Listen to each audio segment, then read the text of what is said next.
Hi, and welcome again to another exciting episode of Beyond the Barriers Conversations. If this is your first time here, my name is Soraya, and here what I do is have conversations with young people who have been able to surmount the challenges, hurdles, obstacles, whatever you choose to call it, in their chosen field or in life generally, and I've been able to get to the other side, come out thriving or successful. That's what we do here.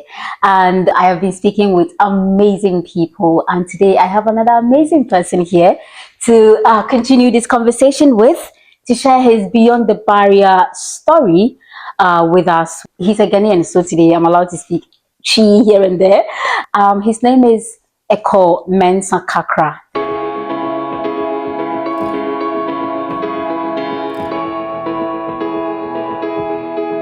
Thank you very much for joining me, Ekow. You're welcome. All right, without further ado, who is Ekow? From the person I know, who are you, and where are you from in Ghana, and what were you doing before the idea for study abroad came to mind? So once again, thank you for having me on your show. I really appreciate it to have this opportunity to contribute and also to. It's just good to know that my perspectives are that valuable, and so I'm glad to be here. The pleasure is mine. Yeah. So to go straight to the question, who am I? I would say I am a human being trying to be a better human being. Um, it's always difficult for me to answer that question, who are you? And I think that as far as my growing and learning is concerned, I would say that I am learning and growing to be a better person, right? And I describe myself as a generalist. So I am drawn to several things: communication, philosophy, IT, poetry, tech. So like I'm kind of a generalist, love to read and talk. Yeah. So my background or where I come from in Ghana, originally I'm from Gomwa Ogwa, and that's very close to Apam Junction, thereabouts in the central region. That's where I come from. But I've stayed a lot in Anmabo, that's in central region as well, close to Cape Coast. So that's about it. Yeah, pretty much. Is there anything you wanted to talk about that I missed? Yes, I wanted to find out. You spoke a bit about your background. You're into communication, governance, policy analysis, IT, agriculture, all of those things. Yeah. I know that they interest you. Yeah. So, what specifically were you doing? I know you did your undergrad in Ghana, right? Yeah. Okay, Yeah. and then you got your master's, and then you came here, or did you come here for your first master's? So I came here for my first master's. Okay. So I actually have two master's degrees as of now, right? But in Ghana, I had one bachelor's degree in communication. Okay. Yeah, so that was my education. And outside of that, I was teaching as an English language instructor at Brewer Technical Institute. And then I was also farming. So yeah, doing some integrated farm project, that kind of stuff. So like I'm a journalist, like I said, agriculture and all that. So I came here and I had my first master's degree in communication as well at Missouri State University. Okay. And then I really wanted to pivot into the STEM field, into the environmental studies field, because I'm really drawn to environmental stuff, because I grew up from the countryside, and part of my upbringing was more of getting involved in farming, backyard farming, and being a farmer myself in Ghana. I've become very interested in like environmental issues and all that. And when I looked at that in conjunction with my career trajectory and my interest in policy, I'm like, okay, I'd like to pivot from communication into environmental policy, environmental studies, this kind of stuff. So that's what actually led me to Texas State University to do an MS in sustainability. Okay. I'm done with that, and we're ready for the next steps. Yeah, so it's been an interesting journey so far. Good. Now let me take you back a bit to before you came here. I like to talk about the what's it called, visa journey, for those watching who are at that stage in this moment, that they don't know who to fall on for advice or where to start from or where to go. you know. So I would like you to share that story a bit with us, how your visa processing was like, the journey was like. Because one thing we can all agree on as international students is that that's one of the biggest hurdle we have to surmount, is Yeah. daunting, Yeah. getting a visa. So how was that process like for you, just in a few, you know? It was interesting.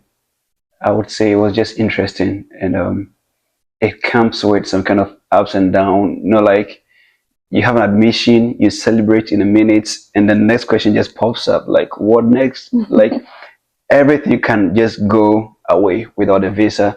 So in my case, the first time I got an admission was to Illinois State University, and then I think COVID hit, so I couldn't get it. There was like lockdown, so I had to defer to the next year. The next year too, there was a new challenge. We couldn't get date hunting and all that. I got a date. I forgot to confirm the date as part of the process. You know, like I chose a date, but then Oh. out of excitement, I had a class at that time, so like I just hit select, and that was it. I forgot to complete the whole process. So I went to class, came back, realized that I lost the date. So I couldn't make it that year again.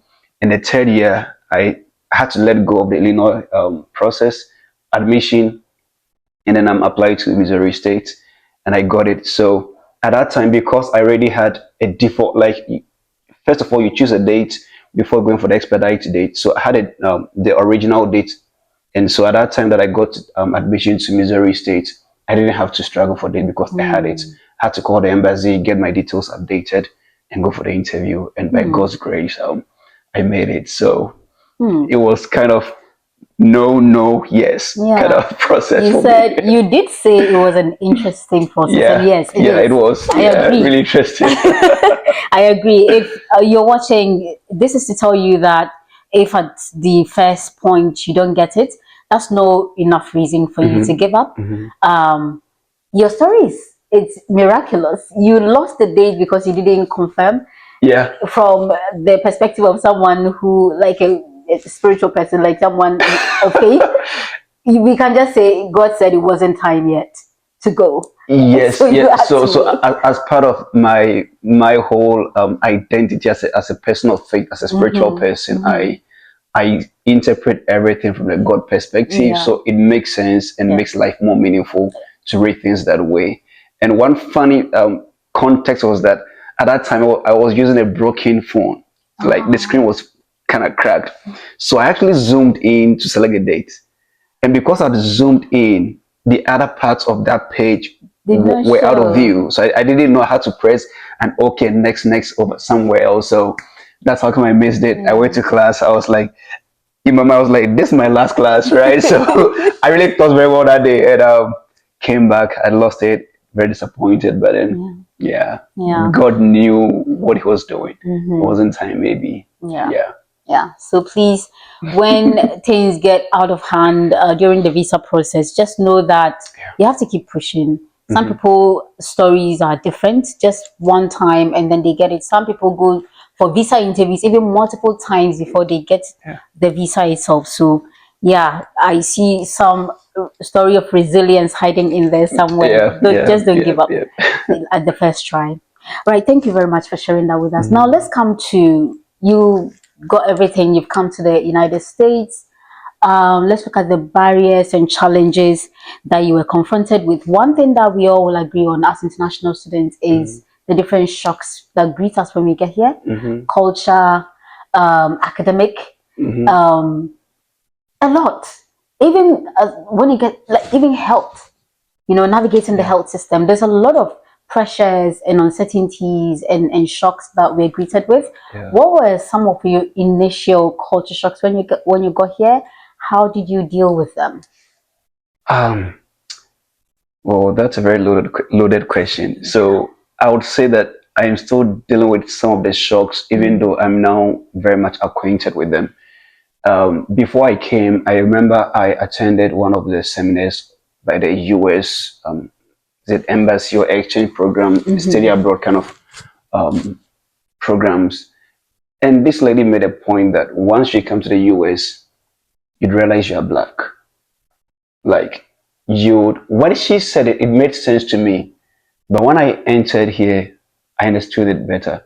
That my blackness came into view. Like I'm a black person in this white, huge background, right? And my speech, my mannerisms, everything made me know that I'm different, right? So that was some kind of shock to my soul, and also things like fashion, how people speak, like from my upbringing and the Ghanaian culture that use a lot of please, please, please.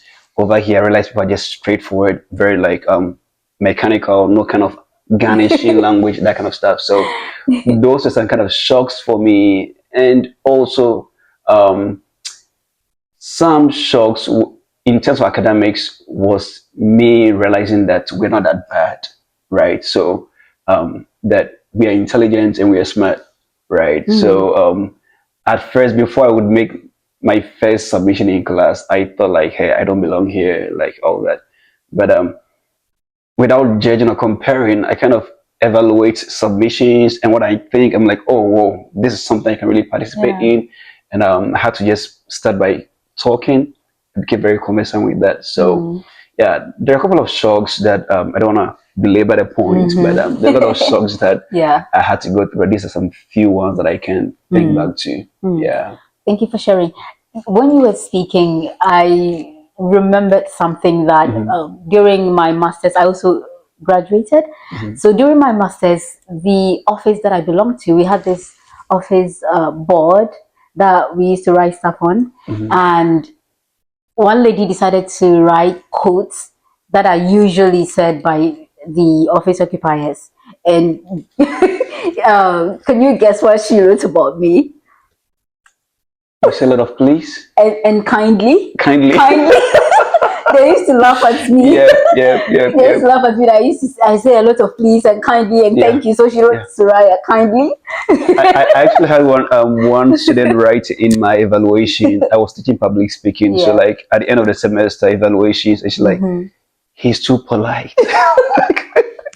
There's some like being too polite. I never knew about that, but yeah. So I think it's the Ghanaian culture that it's overly sometimes overly submissive, but that's just cool. Sometimes it helps, sometimes it not so much. You mentioned not wanting to belabor the point, but I still want to settle a bit on the challenge, only because the whole point of this is to be able to paint a bit of light on the barriers that we have to surmount, so that someone else will not go through what we went through. So I want you to talk about like one barrier, challenge, or whatever, or something that you wish someone had told you before you got here that you had to figure out yourself, so that the next person wouldn't have to go through that. One thing that I would say, and this may not apply to anybody or everybody, is that at some point you may feel insecure. It is something that you would have to deal with, that kind of insecurity, because one, you'd realize that you are different, and based on your own evaluation and the kind of things that you've seen in Hollywood and the impressions you're building in your mind about the people you're interacting with, you may feel insecure, right? But you need to constantly affirm to yourself that, hey, I belong here. Like, I made it to this point because I deserve to be here. They did not just do you a favor by giving admissions, like you merit it. You understand? So for me, that sense of insecurity is something that I think many people would have to deal with. And you'd have to give yourself that kind of grace and build your confidence every day and every time, because it is what it is, right? So that was something I wanted to add to it, but well, I think kind of slid through my brain. Go ahead. So with the insecurity, good. I caught it. So socialization. Okay. It is very important for you to socialize, and it's a tension you'd have to resolve. That when you come, you're going to find some consolation living with the African Ghanaian community. but it is very important to also socialize cross-culturally. And I feel like one of the things that I did not do very well in the beginning was that I was so comfortable with my Ghanaian community. I was so comfortable with the African spaces. And so it kind of made me so comfortable that I felt quite apprehensive getting into white spaces, right? But if you'd really fully integrate into this system, into this new environment, then you'd have to go beyond that kind of comfort zone, right? Because people like you, like yourself, will make you feel comfortable, right? We're all drawn toward our groups, but it is necessary to build that kind of intercultural, cross-cultural communication. And it is something that I think that before you can succeed at doing that, you have to put yourself out there, look beyond your insecurities, look beyond your color, and try to interact. It may feel quite difficult in the beginning, but then it is very, very important as far as your long-term goals in this country is concerned. Yeah, it's very truly important, because if you have it in mind to succeed, you have to be uncomfortable. You have to be comfortable with the uncomfortable. Exactly. I realized I had imposter syndrome too, when, interestingly, how I even realized it was funny. So I have been sitting in class every day, you know, going through everything you said. Sometimes when I want to say something, I feel apprehensive. Sometimes I wonder, does it even make sense? And then I make a point in class, and then my professor or even my peers will be, oh, Soraya, that's such a good point, blah, blah, blah. And then I'm like, oh, why did I not say this earlier? And then somebody sees it. And then there was this class project that we needed to do. So I was paired with another lady. She was white. We had to come up with a project and then go and teach students that we've never taught before. We're both GIAs, so we have to find students that are not our students to teach. We came up with imposter syndrome as a concept to teach them. So while I was doing my research for imposter syndrome, I realized I was checking all the boxes. I'm like, I was going through all of these things, so I am suffering imposter syndrome myself, because now when I go, I can have personal experience examples to give to my students that I was going to teach. So since then, I made the effort to be intentional about how I relate to people, intentional about the spaces I enter. I will feel I'll feel the friction, but I'll do it anyways, because I need to grow. And if I want to grow, I need to get out of my comfort zone. It's difficult, but we need to do it. And I think just to add to that is that when you write on your CV that you have cross-cultural experiences, the experiences are in you putting yourself in these spaces, right? It's about you dealing with this friction, like you speaking and people be like, huh? Like, huh? Like, what are you saying? Because you have a thick accent, they can't hear you. And you manage to still put yourself in these spaces. And you try to work on yourself to be heard and be seen. Absolutely. So that's very important. It is very important. Thank you for sharing. Now let's come to support and resources. One thing I like to talk to my guests, aside the challenges, is that we can't only talk about our troubles. There are resources here that have helped shape us as international students, as scholars, as academicians, or even as people who want to go to industry, you know, to work. And so we can't talk about our journey without bringing in the support system, the resources, human material, all the resources that are here that help shape you as a scholar. Would you like to throw a bit of light on how yours were? Because my department is different from your department, and so you must have experienced things differently in that regard. So I've had experience in that regard, and I can summarize everything by saying that more is being offered to you beyond the tuition waiver or the tuition remission. There is more that the school is giving you, and don't just save yourself with just going to classes and leaving. So, and I realized that unfortunately, when I was almost done with my program, that like for example in Texas State, there was a studio to do your own podcast productions. You can get cameras to use. There's an office to help you edit your work.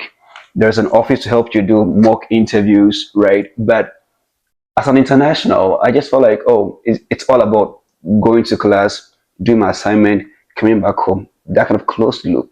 But there is more being offered to you that makes you even better, right? So I would say that don't just stick to reading books and doing your assignments. Go for those career fairs. Go to the library. There are a lot of free resources that you don't have to pay for, right? So, and that's one thing that, relatively comparing with the experience I had back home, makes this place quite better to an extent, not entirely better than Ghana or any other place, but relatively in certain aspects with support systems and even like counseling sessions. For example, you can just go speak to a school counselor, right? Because loneliness, we just talked about like challenges and loneliness, it's something that you deal with, right? So just scheduling for 1 hour to see a counselor and talk to helps a great deal, right? So yeah, that's the way to do it. It does. Loneliness and all that kind of isolation It that you could really be dealing with. does. Yeah. Because I tell people that I'm a loner. I've always been a loner. But when I came here, it This is felt different. I was talking to my sister. I'm like, me who just lock myself up in my room and then you guys should be talking here. I mean, I'm struggling to get someone to talk to. And she said, it's because over there, when you come out of your room, there are people to talk to. Here, there isn't. And so I'm glad you brought that up. It's something that we don't talk about a lot.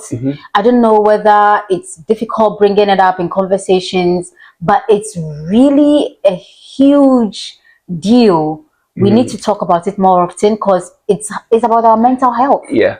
I was having an interaction with one of my friends and even my brother back home. And I'm like, coming outside the country for me has been like an exile. And I had a kind of deja vu the moment I entered the plane in Ghana and like we took off, we were airborne. It just dawned on me like there's some kind of separation. Yeah. Right, like it's a huge separation. It is. And when I landed, went back to my apartment, nobody there, me alone. I was like, oh my god, like this is again. really exile for me, right? So in Ghana, you can be you can be a loner, but still have people around you. But here you can be a lonely loner, and that's something you don't want. A lonely loner. That's that's huge. A lonely loner. I like that. You wouldn't want that. Because in Ghana, when you are in your room, people will be making noise outside. You would hear voices. Like you hear people talking and walking around. But that's true. And I wish that we would have more spaces to talk about all of these things. And what you said about taking advantage of the resources, it's a very big deal. If you're here already as an international student who just came to the United States or even any other part of outside of your home country, please take advantage of the resources that are available. Counseling is important. The day I found out that as a student I'm entitled to a therapist, I was blown away because I didn't have that opportunity back home. I came across these things because like somebody just told me, but I never knew, and it was too late when I heard it. So like it's too late. I just heard about the podcast office thing you mentioned. I never knew about it. I just heard about it. There are cameras and like sound studios, good equipment, and everything for free. For free.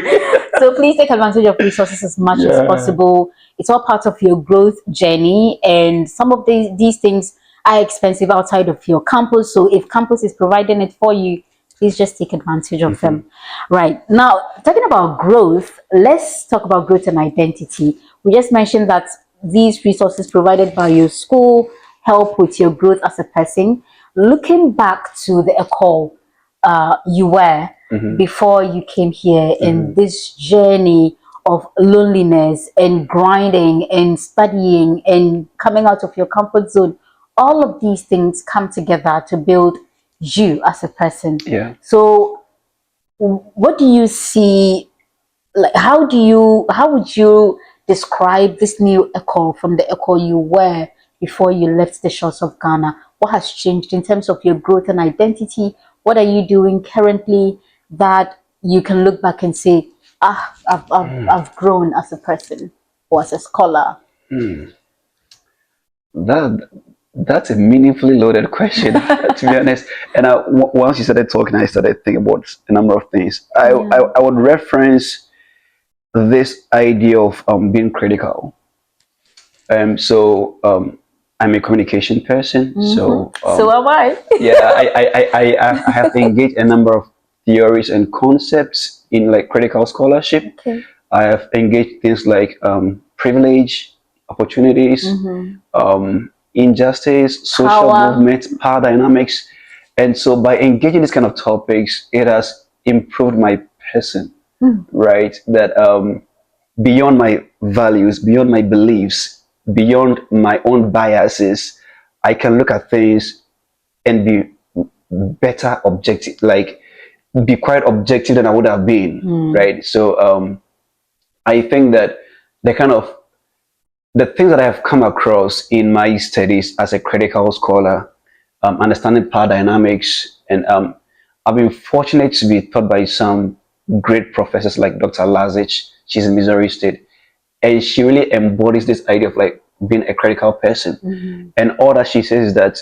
as a human being, you should be aware of your own biases, Yeah. right? So, and be open-minded, have some kind of positive curiosity towards life.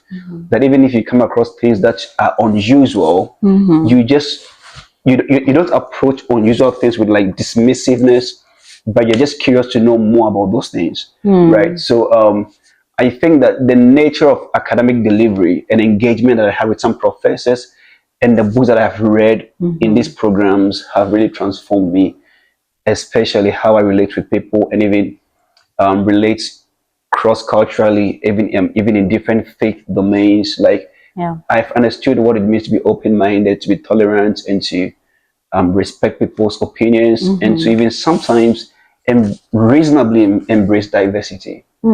Yeah, I like that. reasonably embrace diversity. Reasonably. Yeah. The asterisk is on reasonably. Yeah. So yeah, it's kind of you get to explore different frontiers of like reasoning, Yeah. like how people see the world being entirely different from how you see the world, Yeah. and like respecting them even when we disagree, Absolutely. respectfully disagreeing. Yeah. And I remember that when I came to Texas State, so it was in class, they were like, we should do introduction. I'm like, my name is Ekow, I believe in Jesus Christ, and I'm open-minded, and I said all those things. And these are things that previously I would have just called back into my shop, like, oh no, I can't say this, but I've learned to be kind of open and be able to say what I believe in without feeling like I'm going to offend somebody. Absolutely. And I'm able to also like tolerate and accept people's viewpoints, and it is very interesting. Yeah. So I think I've grown pretty much, and I'm still growing. Like it's a journey. It is a journey. Yeah, you It's a never reach journey. there until what all is done. Yeah. So Absolutely. Thank you for sharing. Now, I would want you to look straight in the camera.